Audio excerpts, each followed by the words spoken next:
Hey guys, Assalamualaikum. It's me Nina and welcome back to Nina Story. Korang boleh bayang tak seorang ibu yang sepatutnya sayang anak dia, lindung anak dia, tapi dia sendiri yang ambil nyawa diorang ni. Bukan tu je, masa dekat mahkamah tu kan, dia sikit pun tak tunjuk yang dia ni ada rasa bersalah ataupun rasa menyesal. Dia cakap lagi dekat hakim, kalau diberi peluang yang lain, kalau anak dia ni bermasalah, dia tak teragak-agak untuk ambil nyawa anak dia yang masih hidup lagi ni. Jadi dekat sini kita dah boleh nampak dah, dia memang plan dan memang berniat untuk tamatkan hidup anak dia. Yang paling gila tu kan, dia simpan jasad-jasad anak dia tadi ni ke dalam peti sejuk selama beberapa tahun sampailah terkantoi dan dia kena tangkap. Jadi kalau korang nak tahu apa benda yang dia buat, kenapa dia buat macam tu, korang kena ikut cerita Nina sampai habis. So without wasting any time, let's get started.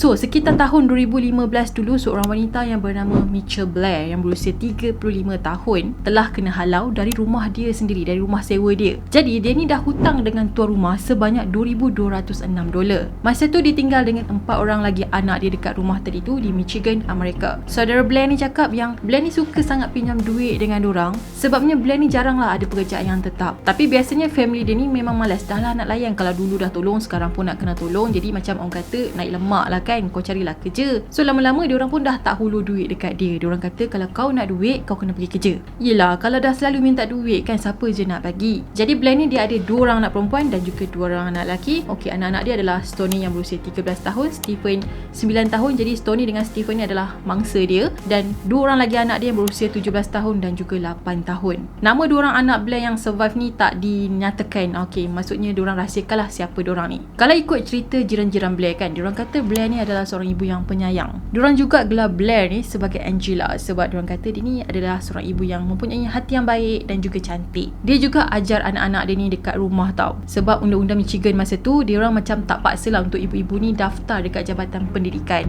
Jadi undang-undang dekat negara diorang pada masa tu benarkan kalau anak-anak diorang ni untuk diajar dekat rumah. So tak paksa lah untuk pergi sekolah untuk daftar, diorang ni tak perlu. So maksudnya dekat sana budak-budak boleh mendapatkan pendidikan daripada parents diorang sendiri. Anak-anak Blair ni juga sebenarnya dikatakan jarang keluar dari rumah tau. Nak pula anak dia yang Stephen dengan Stoney tadi tu dah 2 tahun jiran diorang ni tak pernah nampak diorang berdua. Macam mana nak nampak kan kalau dah 2 orang tadi tu tengah beku dalam freezer. Tapi sebenarnya kan, jiran-jiran dia tak tahu yang sebenarnya Blair ni adalah seorang ibu yang sangat agresif dan selalu pukul anak-anak dia. Kalau korang nak tahu, perbuatan dia yang freezer anak-anak dia dalam peti ais tadi tu terkantoi semasa diorang ni kena halau keluar daripada apartmen yang diorang tinggal tu. Jadi kejadian ni terjadi pada 24 Mac tahun 2015 yang mana pekerja-pekerja daripada mahkamah datang ke apartmen yang dia tinggal tu untuk halau dia keluar lah. Jadi diorang datang dekat situ sebab nak keluarkan barang-barang dia. Tapi masa diorang sampai dekat rumah dia, Blair dengan anak-anak dia yang masih lagi hidup tu tak ada kat situ. So pekerja-pekerja tadi tu pun masuklah ke dalam rumah tu and then keluarkanlah barang-barang dia daripada sekecil-kecilnya sampailah ke sebesar-besarnya. Sampai satu part tu kan, diorang ni nak angkat lah peti ais yang ada dekat ruang tamu dia ni untuk angkat keluar. Sebelum diorang nak angkat keluar tu, diorang pun check lah dulu dalam peti ais tu kan ada apa kan, in case nanti angkat barang jatuh ke apa kan. Dan pada masa diorang tengah check ni lah, diorang terjumpa ada satu jasad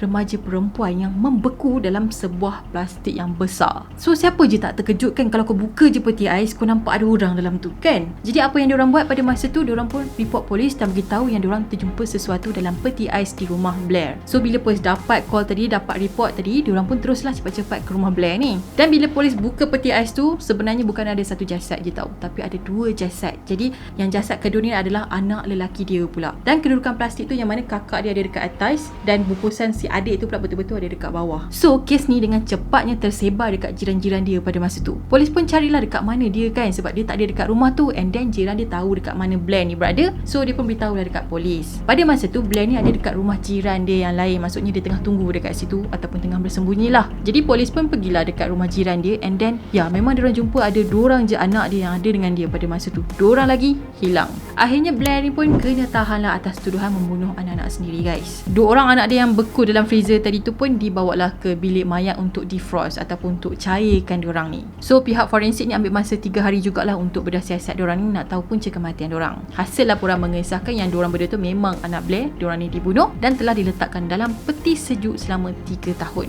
Bila ditanyakan dekat Blair, kenapa kau buat dekat anak kau macam ni? Korang tahu tak dia kata apa? Dia kata dia nak ajar anak dia supaya tak jadi setan. So dia pun katalah masa bulan Ogos tahun 2012 dulu dia pernah balik ke rumah tau. Dan pada masa tu dia ternampak anak bongsu dia ni tengah buat macam perbuatan yang agak pelik sikit lah untuk seorang budak ni buat. Jadi pada masa tu dia kata anak dia ni tengah pegang patung and then buat macam isyarat lucah gitu. Jadi Blair pun tanya anak bongsu dia, kenapa buat macam tu kan? Siapa yang ajar? Jadi anak bongsu dia ni pun katalah dekat Blair, dia kata abang dia yang Stephen tu ajar dia macam tu. Jadi bila Blair dengar macam tu, of course lah dia marah kan. So dengan perasaan marah geramnya, dia pun naiklah ke tingkat atas untuk jumpa dengan anak dia yang Stephen tadi tu. Lepas tu dia tanya, betul ke apa yang adik kau ni cakap? Stephen pun mengaku katanya. Jadi disebabkan geram punya pasal, dia tumbuk dan tendang budak tu sampailah anak dia yang tu pengsan. Bukan tu je tau, dia tuang air panas yang tengah menggelegak ni kan dekat kemaluan anak lelaki dia sampailah melecur dan menggelupas. Ada lagi guys, dia tak buat setakat tu je. Dia ambil tali pinggang, lepas tu dia lilit dekat leher anak dia and dia cekik. Setiap kali dia buat macam tu dekat anak dia memang akan pengsan punya. Selepas 2 minggu, anak dia Stephen lalui benda-benda yang macam orang kata, ya Allah, macam tak masuk akal sangat kan, macam tak berhati perut apa yang mak dia buat dekat dia. Dia pun meninggal pada 30 Ogos tahun 2012. So apa yang mak dia buat, mak dia telah masukkan dia dalam satu plastik yang besar, diikat-ikat and then disumbat dalam peti sejuk dekat rumah dia tu. 9 bulan lepas tu, Blair ni dapat tahu anak perempuan dia yang bernama Stoney ni pula buat macam tu, perkara yang sama dekat anak bongsu dia. Jadi maksudnya Stoney ni pun pernah cabul adik dia juga. Maksudnya bukan abang dia yang Stephen yang dah mati tu, tapi si Stoney ni pun sama juga. Sebelum Stephen kena pukul dengan mak dia, sebenarnya Stephen ni dah pun kena pukul dengan kakak dia si Stoney. Bila dia tanya Stoney, kenapa Stephen tak pernah cakap apa-apa dekat dia pun? Jadi Stoney pun katalah yang dia dah ugut Stephen jangan buka mulut kat mak dia, sebab ya kalau mak dia tahu mestilah Stoney ni akan kena juga. So selama 9 bulan selepas Stephen ni meninggal kan, Blair cakap yang Stoney selalu cabul adik dia dan dia tak tahu benda tu. So mak dia pun marah lah kan bila dengar kata Stoney pun buat macam tu dekat adik dia. Korang tahu dia buat apa?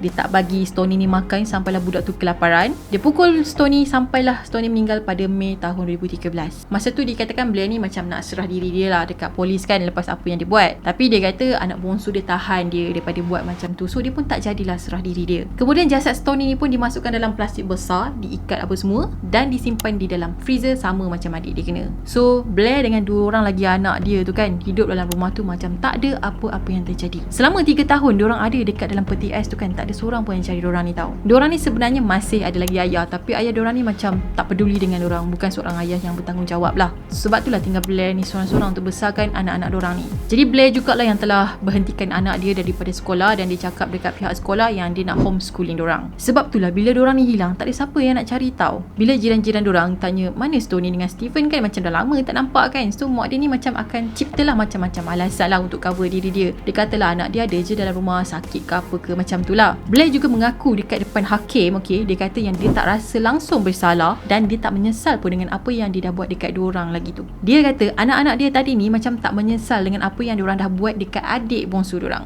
Dan bagi dia tak ada alasan kenapa kau nak kena rogol orang. So dia kata dia tak ada pilihan lain melainkan menamatkan hidup diorang ni. Tapi pendakwa cakap tak ada bukti langsung yang menunjukkan anak bongsu diorang ni sebenarnya pernah disentuh oleh kakak dan abang dia. Kemudian mahkamah pun memutuskanlah bahawa Blair ni dah tak ada hak jagaan langsung lah ke atas anak-anak dia lagi. Jadi anak-anak dia ni akan diserahkan kepada rumah kebajikan, kemudian akan diberikan kepada orang yang boleh ambil diorang ni sebagai anak angkat. Kemudian pada Jun 2015, Blair pun mengaku yang dia bersalah dan dikenakan hukuman penjara seumur hidup tanpa parole. Jadi ada dalam satu interview tu dia kata kenapa dia buat macam tu sebabnya masa kecil-kecil dulu dia ni dah ada kisah silam yang buruk tau. Dia pernah kena cabul. Lepas tu dia beritahu dekat mak dia apa yang jadi dekat dia, tapi mak dia macam tak ambil apa-apa tindakan untuk melindungi si Blair ni. Jadi dia kata apa yang dia buat sekarang ni adalah untuk melindungi anak-anak dia. Sebabnya dulu dia tak pernah merasa macam tu. Tapi yang menjadi tanda tanya sampai sekarang ni kan, pernah ke anak-anak dia ni kena gangguan seksual? Dari mana diorang belajar semua tu? Kesemua ni adalah cerita yang direka oleh Blair untuk backup diri dia. Sebabnya hasil pemeriksaan ke atas 2 orang anak dia yang survive ni kan, ada kesan sebanyak 25 kesan parut dekat belakang badan diorang.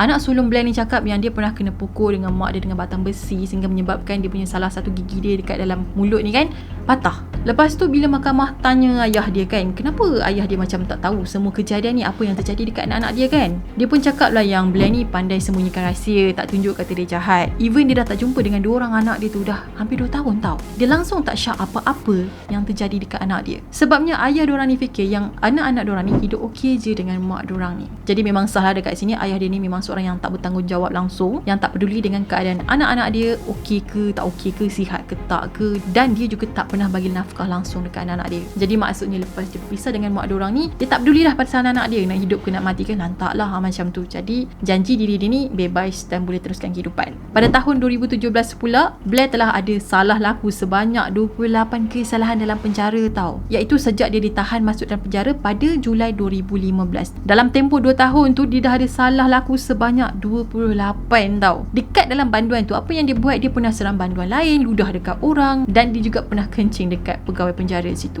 Kemudian update pasal dia lagi pada April 2019, salah laku dia telah bertambah menjadi 49 kesalahan. Salah satu kesalahan dia yang buat, dia berak dalam apa tu, dalam tin Mr. Potato tu kan, macam Mr. Potato punya tin tu, and then dia buang najis dia dekat pegawai penjara yang lalu dekat situ. Ish, gila betul lah dia ni. Jadi dekat sini kita dah boleh nampak yang sebenarnya Blair ni adalah orang yang bermasalah, tapi kemungkinan besar juga dia telah reka alasan untuk backup diri dia. Okay guys, apa pendapat korang tentang kisah pada kali ni? Nina nak tahu pendapat korang sebab dari apa yang Nina cerita dekat korang tadi, Nina dapat rasakan yang Blair ni sebenarnya bukan seorang ibu yang baik tau. Memang tak baiklah sebab dia bunuh anak-anak dia kan, tapi sebenarnya dia macam saja reka cerita untuk selamatkan diri dia. Sebenarnya dia tu dah ada masalah mental, dah gila dia orang kata. Tapi itulah, dia reka cerita kata anak yang bongsu dia buat macam tu, tapi sebenarnya tak ada bukti pun. Tak ada bukti yang mengesahkan kata okay, oh benda ni memang betul-betul jadi. Tak ada. So dia mereka-reka cerita. Jadi Nina nak tahu pendapat korang pula macam mana. Korang boleh komen dekat bawah. Kepada korang yang belum lagi subscribe channel ni, korang boleh subscribe di bawah dan turn on notification supaya korang tak terlepas dengan video-video baru yang Nina akan upload pada masa yang akan datang. Dan jangan lupa juga untuk follow Nina di Instagram. Kita akan jumpa lagi next video. Bye bye. Assalamualaikum.